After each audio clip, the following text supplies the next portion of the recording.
আমি ইংলিশে তো খুবই দুর্বল, তো কোথা থেকে শুরু করব? যারা এ ধরনের কোশ্চেন করেন তাদেরকে বলবো শুরু থেকে শুরু করেন। আর শুরুতে আজকের এই ক্লাসে আমরা শিখব সাউন্ড, লেটার অ্যান্ড অ্যালফাবেট, ধ্বনি, বর্ণ ও বর্ণমালা। ইয়েস, আপনি যদি খুবই দুর্বল হয়ে থাকেন তাহলে আপনাকে শুরু থেকেই শুরু করতে হবে। সাউন্ড বা ধ্বনি কাকে বলে, তারপরে শিখব লেটার কাকে বলে, কত প্রকার উদাহরণ, অ্যালফাবেট কি, কত প্রকার কি খায় না মাথায় দেয়, সব কিছু আজকে শিখে ফেলবো এই ক্লাসে। চলুন শুরু করা যাক। সাউন্ড বা ধ্বনি কাকে বলে? মানুষ কথা বলার সময় বাকযন্ত্রের সাহায্যে যেসব আওয়াজ বা শব্দ সৃষ্টি করে সেগুলোকে সাউন্ড বলা হয়।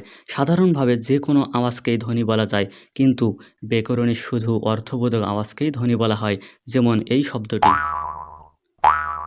এটিও একটি সাউন্ড বা ধ্বনি, কিন্তু ব্যাকরণের ভাষায় এটিকে সাউন্ড বলা হবে না, কারণ এটি অর্থবোধক নয়। আশা করি সাউন্ড কাকে বলে এটা বুঝতে পেরেছেন এবং সাউন্ডের এখন বৈশিষ্ট্যগুলো জানবো। সাউন্ডের বাংলা প্রতিশব্দ, ধ্বনি, শব্দ বা আওয়াজ। পশু পাখির শ্রেষ্ঠ সাউন্ড আর মানুষের শ্রেষ্ঠ সাউন্ড সম্পূর্ণ আলাদা। এখন আমরা বৈশিষ্ট্যগুলো জানতেছি। ভাষার মূল উপাদান ধ্বনি বা সাউন্ড। অর্থপূর্ণ সাউন্ড ভাষা সৃষ্টি করে। পৃথিবীতে কেবল মানুষই অর্থপূর্ণ সাউন্ড করতে পারে। প্রতিটি অর্থপূর্ণ ওয়ার্ডকে বিশ্লেষণ করলে কতগুলো ধ্বনি পাওয়া যায়। সাধারণত শুধুমাত্র মানুষই সাউন্ড বা অর্থপূর্ণ ধ্বনি উচ্চারণ করে থাকে। এখন আমরা জানব লেটার কাকে বলে। ধ্বনি লেখার জন্য যেসব সাংকেতিক চিহ্ন ব্যবহার করা হয় সেগুলোকে লেটার বা বর্ণ বলে। The symbolic sign which is used for writing a sound or a language is called letter. তো লেটার কাকে বলে সেটি আমরা জানতে পারলাম। লেটার, বর্ণ বা অক্ষরের বৈশিষ্ট্যসমূহ জানব। লেটার অর্থ বর্ণ বা অক্ষর। ধ্বনির লিখিত রূপ হচ্ছে বর্ণ বা লেটার। এক বা একাধিক লেটার মিলে ওয়ার্ড বা শব্দ তৈরি হয়। লেটার অর্থ কি? লেটার অর্থই হচ্ছে বর্ণ বা অক্ষর। এবার আমরা শিখব ইংলিশ অ্যালফাবেট কাকে বলে। ইংরেজি ভাষায় এ থেকে জেড পর্যন্ত 26টি লেটার আছে। এই 26টি লেটারকে একত্রে ইংলিশ অ্যালফাবেট বলা হয়। আরবি ভাষায় এরকম 29টি অক্ষর রয়েছে, অক্ষর বা বর্ণ রয়েছে। এগুলো হচ্ছে আরবি বর্ণমালা, এগুলো হচ্ছে বাংলা বর্ণমালা। এই অ্যালফাবেটগুলো হচ্ছে নিজ নিজ ভাষার এক প্রকারের সাংকেতিক চিহ্ন। এবার আমরা জানব অ্যালফাবেট বা বর্ণমালার বৈশিষ্ট্যসমূহ কী কী।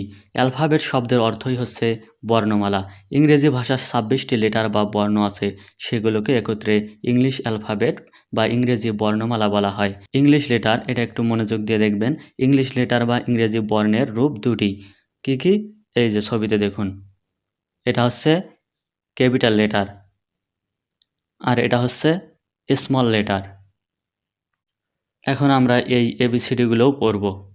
তো এগুলো আমরা ছোটোবেলা থেকে ভুল পড়ে আসছি, আজকে সঠিকভাবে শিখব। কিন্তু আমার এই সঠিক উচ্চারণ শুনে আপনার কাছে একটু বিস্ময়কর মনে হতে পারে, কারণ ছোটোবেলা থেকে ভুল পড়ে আসছি তো। যাই হোক, এখন আমরা ইংলিশ অ্যালফাবেটগুলো পড়ি।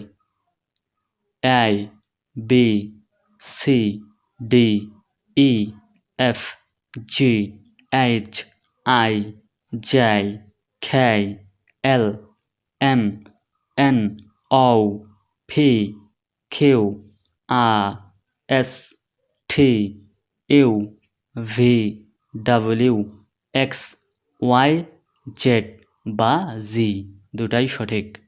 আশা করি ক্লাসটি ভালো লেগেছে। ভালো লাগলে অবশ্যই লাইক, কমেন্ট, এবং আপনি যদি আমাদের চ্যানেলটি সাবস্ক্রাইব না করে থাকেন তাহলে ইংলিশ অ্যান্টিবায়োটিক চ্যানেলটি সাবস্ক্রাইব করে আমাদের পরিবারের সদস্য হয়ে যান।